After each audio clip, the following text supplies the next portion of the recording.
Dolly Thakore is an evergreen icon of Bombay art, literature, books, media, awards, and when we document our lives in art and literature, I don't think we can complete ourselves without mentioning her somewhere because she has a very helpful, giving nature and.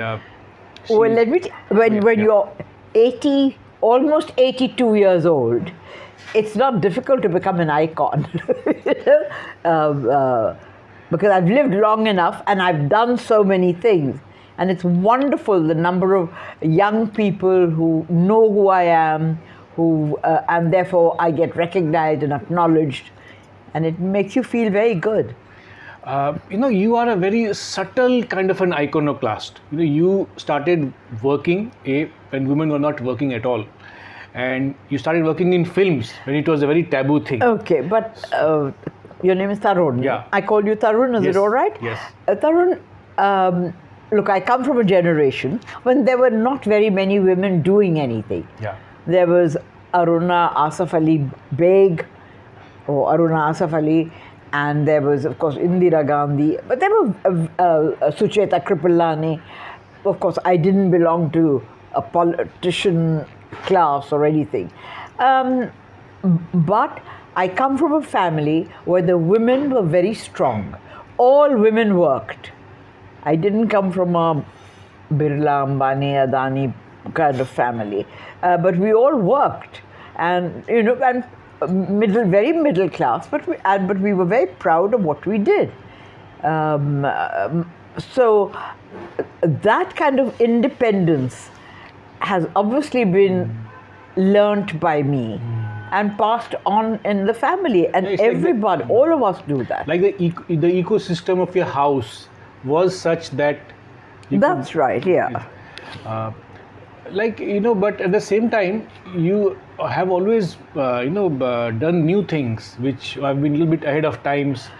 That's a very special trait as well. Like when you did casting for Gandhi and Indiana Jones, and then you did a television hosting. But even that was, okay, I was amongst the first to do it at that time.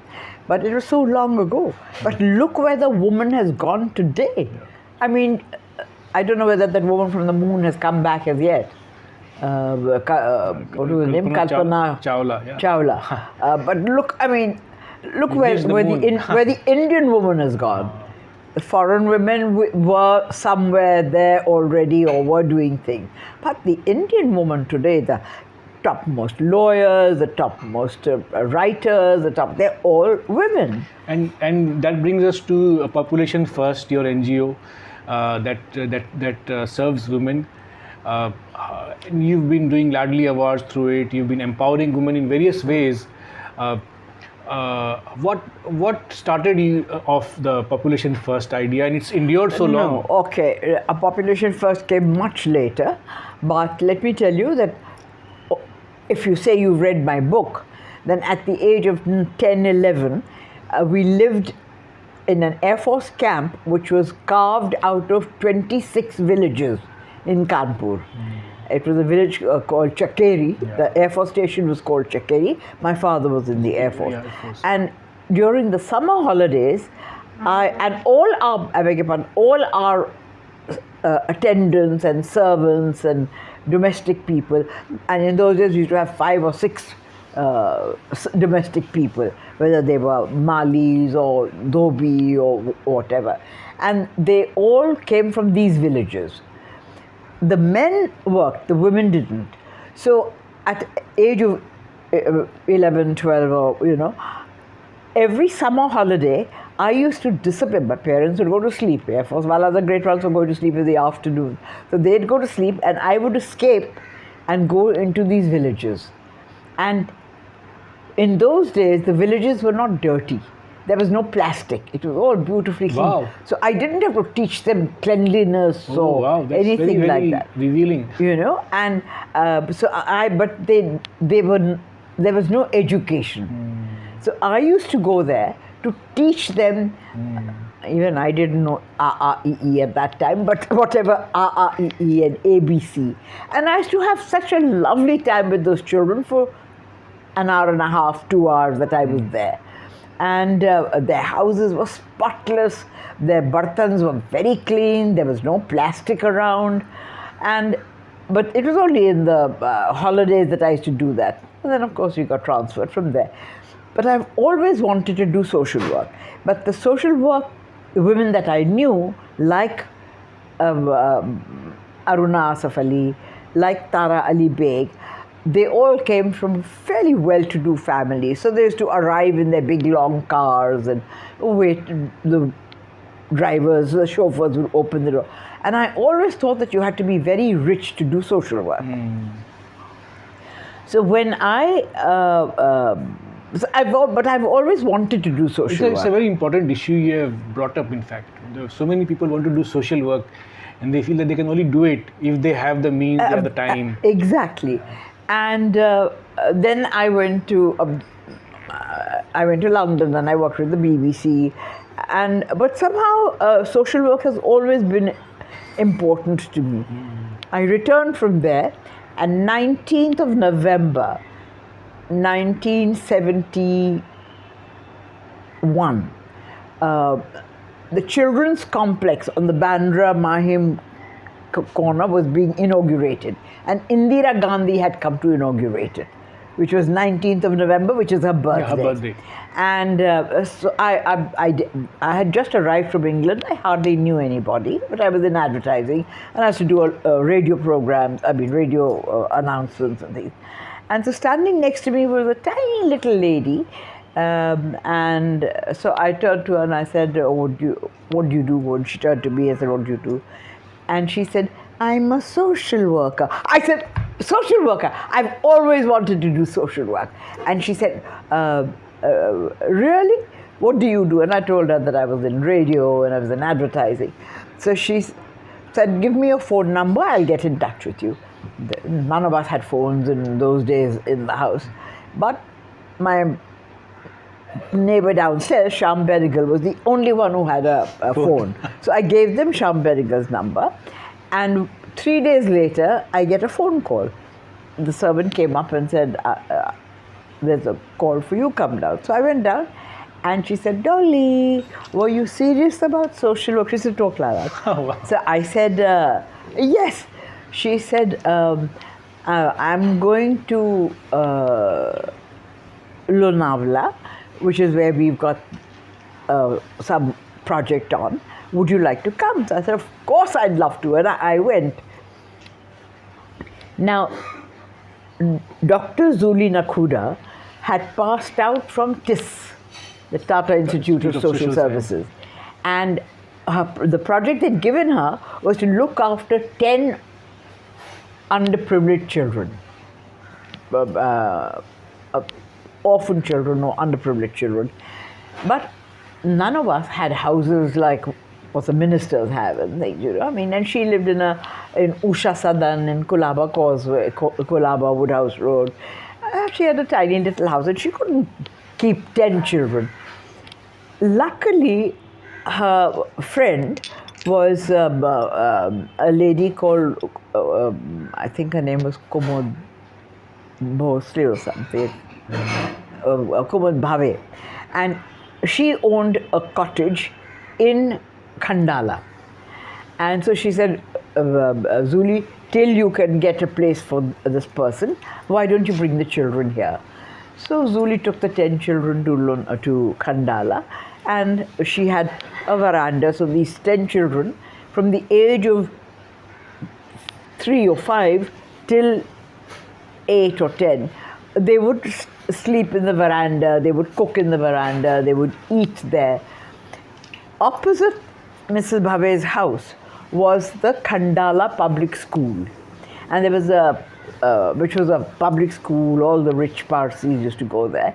And Mr. Khandalawala was the principal and owner of the place. And he used to walk past Mrs. Bhave's house all the time. And in those days, Lonavala and Khandala were very small. Everybody knew everybody.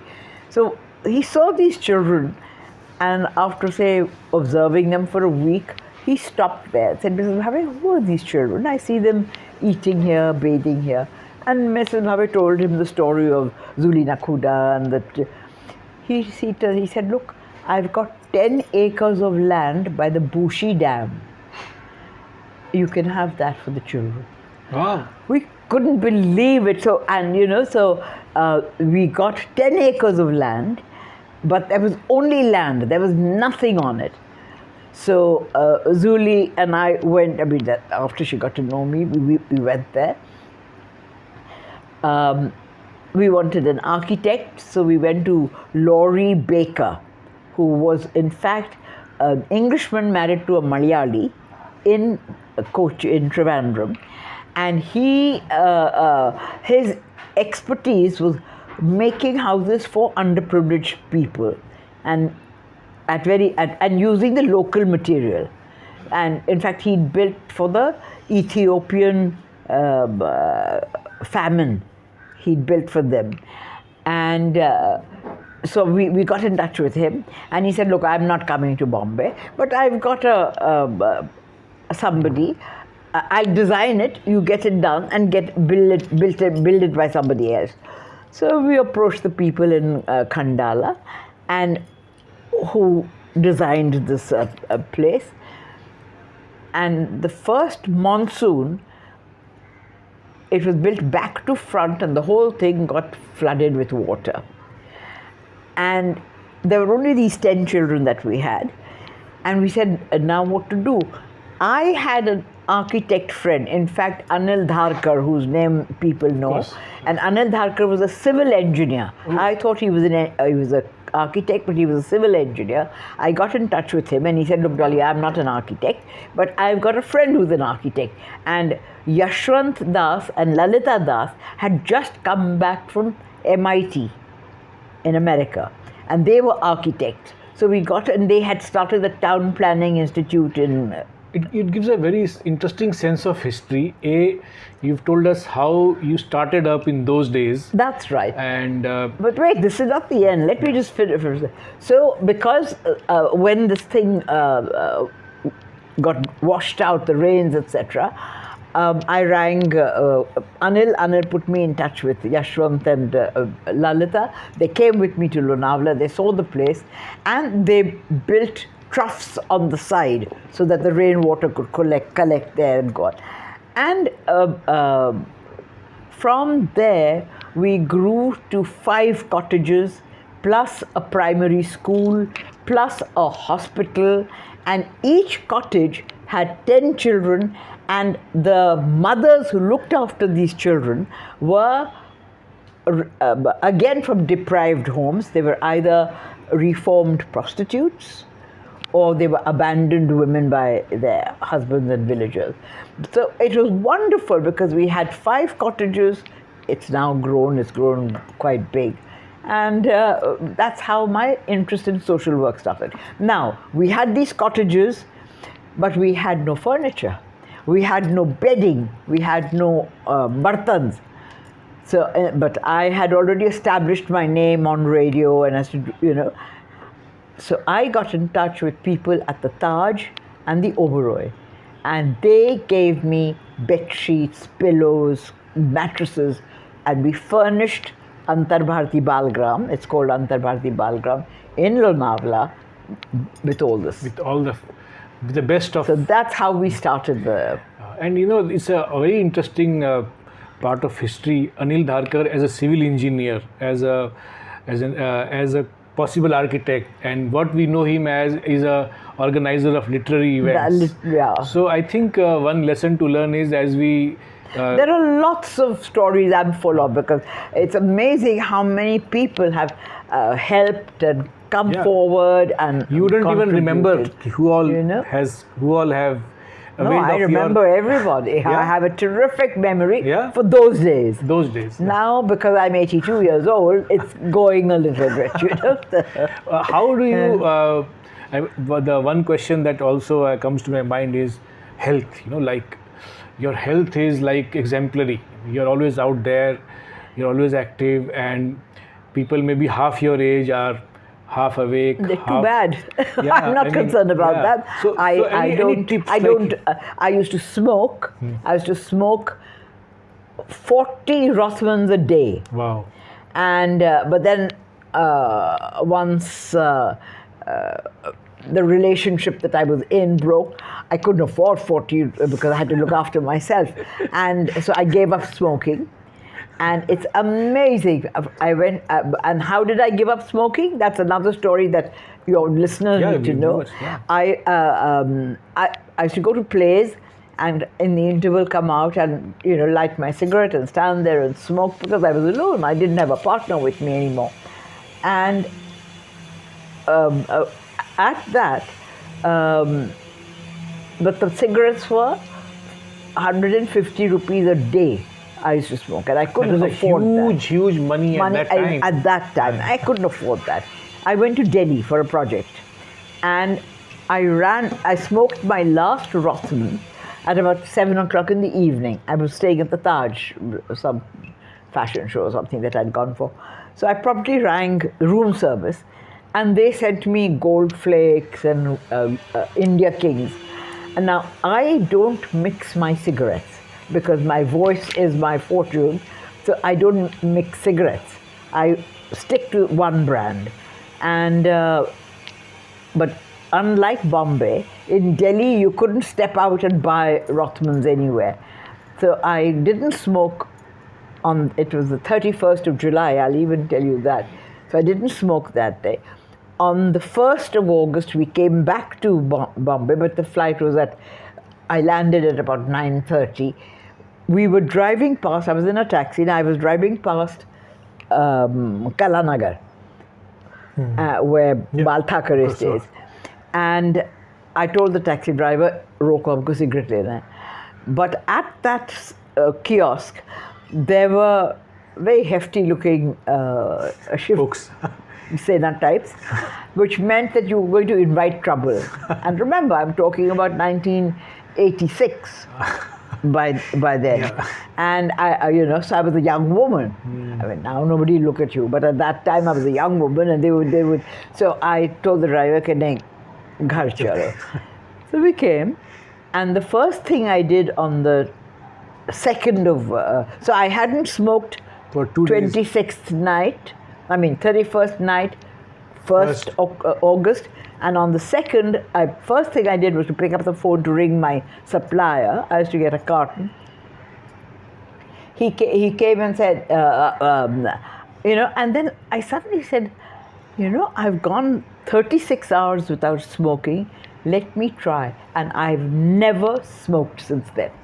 Wow, this is a very, very inspiring. I and have very, never very- asked anybody to let me light their cigarette. Most Wow, people say, wow. "Let me light your cigarette," or "Let me have a puff." I've never done that. It's a very, very powerful story. But let me tell you another story, which is a continuation to that. My son was at that time 6 years old, and 8 years old. Quasar Padamsi. And Quasar said to me, "Mama." Okay, now Quasar was, remember we were at that stage when that Amitabh Bachchan, Dhishum Dhishum, that was the period of all the Angry films Young that Man were going films. on. And so, and my son used to, anything he got, a pencil, a straw, would become a Dhishum Dhishum thing. And he turned to me and said, "Mama, have you noticed that you haven't smoked and I haven't played with a straw or with a gun?" That cured him of this Dhishum Dhishum fighting, you see. And that was an added incentive for me. I never ever went back to smoking because it cured my son of this violence that they used to have before in them. Wow. It's a very, very, I think this in a way is like, okay, this makes the interview worth watching for anybody who has logged in, that you can give up cigarette like this. Maybe that's one path to take. Well, it can be quite inspiring for people. And health-wise, what do you do? What accounts for your Look, tremendous health? I started off when you asked me about health that I don't smoke anymore. I did at that time, but I haven't smoked since as I said, the last cigarette I smoked was 31st of July 1986. And since then I haven't smoked. And I don't drink. Might have a beer or one little wine or one little, but I'm not a drunkard like most people are. A lot of women, when they are left single, take to drink and things like that. I haven't had those habits. Maybe it was because I couldn't afford it. That could be a great equalizer. It's a very strange story. I mean, we know you as somebody who is right there in the front seat of the best of the world, and you talk about affordability being the reason to sort of rethink the idea of smoking. Then let me tell you another story. We had gone, Quasar and I, because there was no servant to leave Quasar behind, and we've lived in this house. And I used to take Quasar to every play that I went to. I was reviewing plays, and I used to write for Times of India, Afternoon. I'm a very big fan of Thespo. Well, Thespo started much later, but and so I used to take Quasar to all the plays, and so we went to, at that time, Chabil Das. There was a play, a school in Chabil Das which had a theatre, which is to give the theatre for plays, and so we went to Chabil Das, and after the play, Quasar and I were going to Andheri, where my parents lived. My parents had come from Delhi, and they had a house which is where Quasar lives now, in Anukul in Andheri, 7 bungalows. So after the play, we were going to spend the weekend with my parents, and we couldn't afford taxis, so we were taking a train. We got to the station, and the first train arrived, and it was so full that the people, there was no way that we could get on. So we let that train go. The second train came, again so many people, we couldn't get on, so we let that go. The third train came, and Quasar and I were flat on the ground. The people rush out, so we never got a chance to get in, and we were flat on the ground. Finally, of course, we got a train, but I've never been in a train since then. Buses. Then we took buses and walked, and but see how things change and how it makes you stronger. So I never borrowed from anybody. I never begged from anybody, but I've lived an independent life, and I've lived well. Yeah, it's a very even that part is like, and you worked all your life. I worked all my life. Yeah. And I love it, and the kind of attention I get from people. What more can one ask for? And as I said, I come from a family where all the women in the family worked. Whether they were teachers or nurses or whatever, but everybody worked. That's a great thing to think about, that if we work, we inspire others to work. Regrets None is the book you have written. That I've written, and I really have no regrets at all for. And the good thing about this kind of an endless conversation is that if you, obviously you'll be hungry for more. So there's the book for you to read. And even that book is as exciting and as revealing, as impactful. Well, it's absolutely some of the sample honest and truthful. There's nothing which is covered in anything. And I would advise every young woman to read the book, because the few that have read it have said how much courage it has given them. And so I would advise everybody to read that book. I think one of the two, three things that I can wrap up the conversation before we go to Regrets None and back to the book reading. Who are the most noble men and women that you have met in your life? All of these years, all 80 years.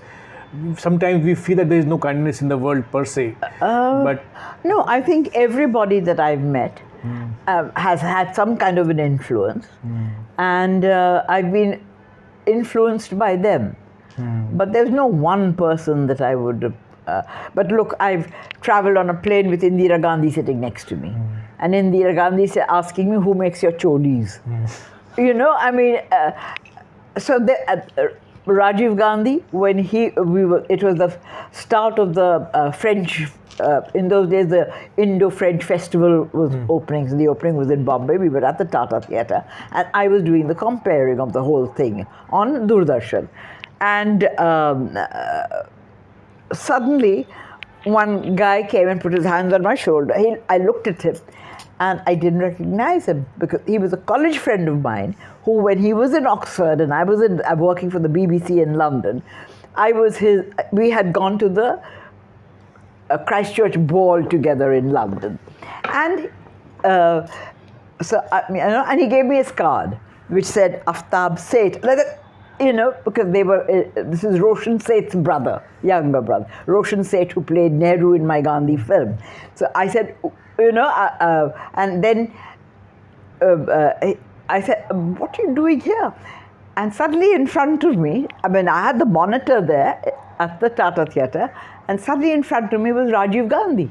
Rajiv Gandhi was the Prime Minister, and he had come, but because in those days it was the emergency, wasn't the emergency, so you had to come early. So he had been brought almost 45 minutes earlier, and there was nowhere else for him to go, so he was brought to the E block of the Tata Theatre, which is where my camera, etc. was. And he came and stood there, and he said to me, what can I do? They brought me here, kind of thing. And then, of course, a little later, they came and took him away. You've been a host in, to wrap up the last question, you've been a host in Mumbai Doordarshan, you've done hosting of television shows, you've been in BBC London. Nowadays, interviews are the in thing, like podcasts and all. Everybody is shooting interviews and stuff like that. Like you are. Like I am. So, what makes for a timeless interview? What makes an interview enduring and impactful? Well, I will tell you. I did an interview with Vijay Merchant. Now, Vijay Merchant, those that are interested in cricket would know who he is. And there's a whole pavilion named after him at the CCI. Yes, of course. And so I interviewed Vijay Merchant. That interview, or two things. That interview got Vijay Merchant to invite me to be a permanent member of the CCI. And I'm a permanent member of the CCI. Ever since. And it was based on that interview. And that interview has been taught at the Jamia Millia University, where one of the cameramen who came for an interview to my house said, Madam, your interview has been taught to us in Jamia Millia as the way to interview people. Now, look, naturally I get swollen-headed and things. I love those kind of compliments, and it's been wonderful.